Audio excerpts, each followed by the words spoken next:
नमस्कार। Haryana national 24 breaking news में आपका स्वागत है। आज दिन रविवार तारीख 6 अप्रैल 2025 शक संवत 1946 विक्रम संवत 2081। आज चैत्र माह के शुक्ल पक्ष की नवमी तिथि है। नवमी तिथि रविवार शाम 7:24 तक रहेगी।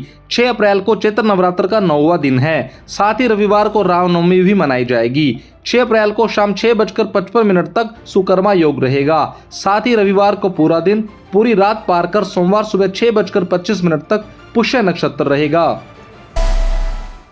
हरियाणा में बनेगी फिल्म सिटी, पिंजौर में 100 एकड़ में होगा निर्माण, सीएम सैनी का ऐलान। गौरतलब है कि हरियाणा के मुख्यमंत्री श्री न्याप सिंह सैनी ने कहा कि सरकार ने फिल्म जगत को बढ़ावा देने और कलाकारों को प्रोत्साहन के लिए 2 चरणों में फिल्म सिटी बनाने का निर्णय लिया है।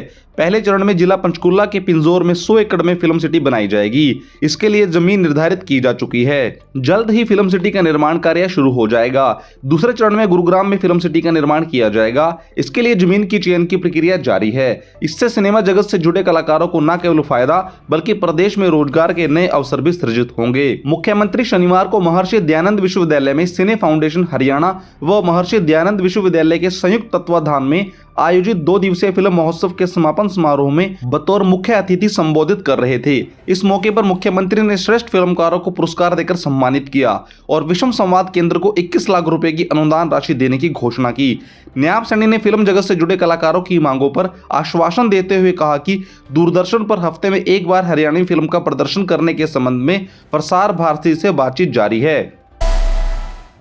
पुलिस भर्ती में अग्निवीरों को 10 से बढ़ाकर 20% आरक्षण देने की तैयारी, सीएम सैनी ने अमित शाह से की सिफारिश। गौरतलब है कि हरियाणा में अग्निवीरों को आरक्षण 10% से बढ़ाकर दोगुना करने की तैयारी है। इसके लिए मुख्यमंत्री न्याप सिंह सैनी ने केंद्रीय गृह मंत्री अमित शाह को पत्र लिखकर सिफारिश की है कि अग्निवीरों को राज्य पुलिस में 20% आरक्षण दिया जाए। इसके बाद विभागीय अधिकारियों ने आरक्षण को 10% बढ़ाने के ड्राफ्ट पर काम करना शुरू कर दिया है। माना जा रहा है सरकार बहुत जल्द मंत्रिमंडल की बैठक में यह प्रस्ताव लेकर आ सकती है। प्रदेश में अग्निवीरों का पहला बैच अगले साल आ रहा है। वर्ष 2022-23 में हरियाणा से कुल 1830 अग्निवीरों का चयन हुआ था, जबकि वर्ष 2023-24 में 2215 अग्निवीरों की भर्ती की गई थी। 4 साल की सेवा के बाद अग्निवीरों का भारतीय सेना के नियमित काडर में भर्ती होने के लिए आवेदन करने का अवसर मिलेगा।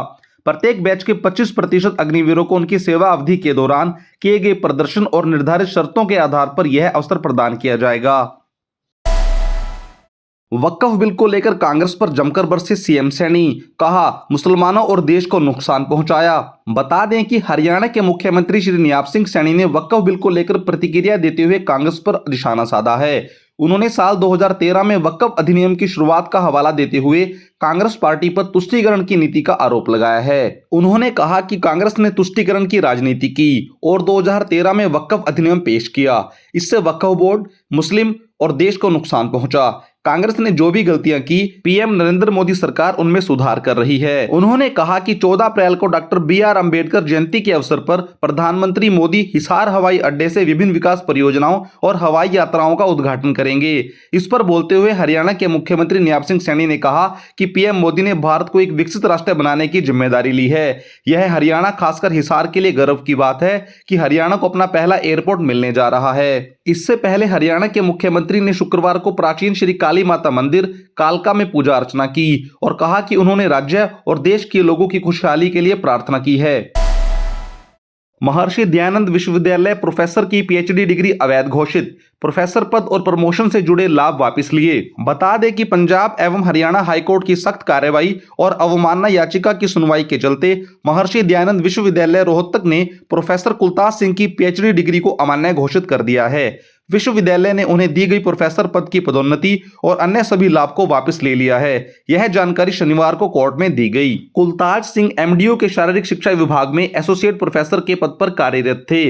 उन्होंने 5 दिसंबर 2012 को CMJ विश्वविद्यालय मेघालय से पीएचडी की डिग्री प्राप्त की थी। इसी डिग्री के आधार पर उन्हें प्रोफेसर पद के लिए पदोन्नत किया गया और विभाग अध्यक्ष भी बनाया गया। बाद में विभाग के एक अन्य प्रोफेसर ने हाईकोर्ट में याचिका दायर कर उनकी डिग्री की वैधता और पदोन्नति को चुनौती दी थी। याचिकाकर्ता ने तर्क दिया था कि सुप्रीम कोर्ट के 13 सितंबर 2013 के आदेश के अनुसार CMJ विश्वविद्यालय द्वारा 30 अप्रैल 2013 तक जारी सभी डिग्रियां अवैध घोषित की जा चुकी हैं। इसके अलावा हरियाणा उच्च शिक्षा निदेशालय ने भी ऐसे सभी नियुक्तियों और प्रवेशों को रद्द करने के निर्देश दिए हुए हैं, जो सीएमजे विश्वविद्यालय की डिग्रियों के आधार पर हुए हैं। गुरुग्राम में ट्रैफिक पुलिस की ताबड़तोड़ कार्रवाई, 50,000 से ज्यादा चालान कटे, 5 करोड़ जुर्माना। बता दें कि बिना हेलमेट के वाहन चलाने वाले चालकों के विरुद्ध पुलिस ने विशेष अभियान चलाया है। बिना हेलमेट वाहन चलाकर यातायात नियमों की अवहेलना करने वाले वाहन चालकों पर अंकुश लगाने के लिए पुलिस ने 53,215 चालान काट दिए, जिनकी कुल जुर्माना राशि 5 करोड़ 32 लाख रुपए है। यातायात पुलिस का मुख्य उद्देश्य यातायात का संचालन व्यवस्थित व सुचारू रूप से कराते हुए सफर को सुगम व सुरक्षित बनाना है। यातायात के सुचारू, सुगम व व्यवस्थित संचालन के लिए पुलिस द्वारा यातायात की अवहेलना करने वालों के विरुद्ध अभियान चलाया गया है। वहीं दूसरी ओर खंभों और दीवारों पर पैम्पलेट लगाने वालों की भी खैर नहीं है। यहाँ वहां पैम्पलेट लगाने वालों को अब जुर्माना भरना पड़ेगा। अब नगर निगम जुर्माना लगाने के साथ साथ एफआईआर भी दर्ज करेगा। वक्फ संशोधन बिल को राष्ट्रपति की मंजूरी, कानून बना। अब सरकार तय करेगी कि ये कब से लागू हो। इसके खिलाफ सुप्रीम कोर्ट में 3 याचिकाएं। हम बता दें कि शनिवार देर शाम राष्ट्रपति द्रौपदी मुर्मू ने वक्फ संशोधन बिल को मंजूरी दे दी। सरकार ने नए कानून को लेकर गजट नोटिफिकेशन जारी किया। अब नए कानून को लागू करने की तारीख को लेकर केंद्र सरकार अलग से एक नोटिफिकेशन जारी करेगी।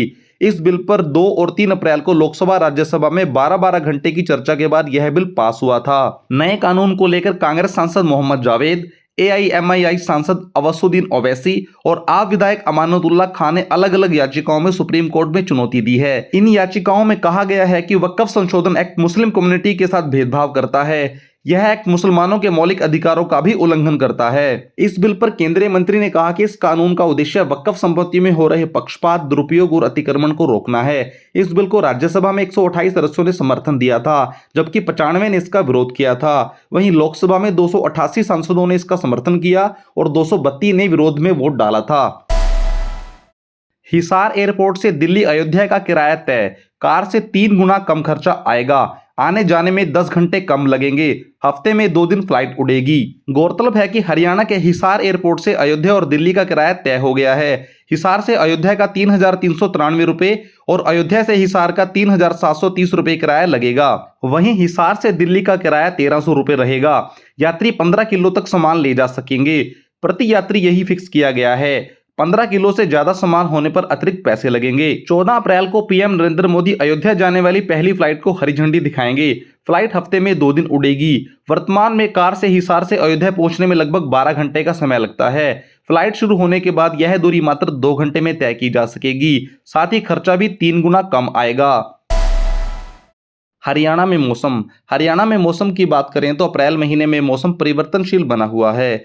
आज 38 डिग्री सेल्सियस से 40 डिग्री सेल्सियस तापमान रहने की संभावना है। हरियाणा में अभी बारिश की संभावनाएं बिल्कुल नहीं है। हवा की गति 15 किलोमीटर प्रति घंटा रहने का अनुमान है। खबरों में आज बस इतना ही। आप देख रहे हैं हरियाणा नेशनल 24 ब्रेकिंग न्यूज। बने रहें हमारे साथ। लाइक करें, सब्सक्राइब करें, शेयर करें। धन्यवाद।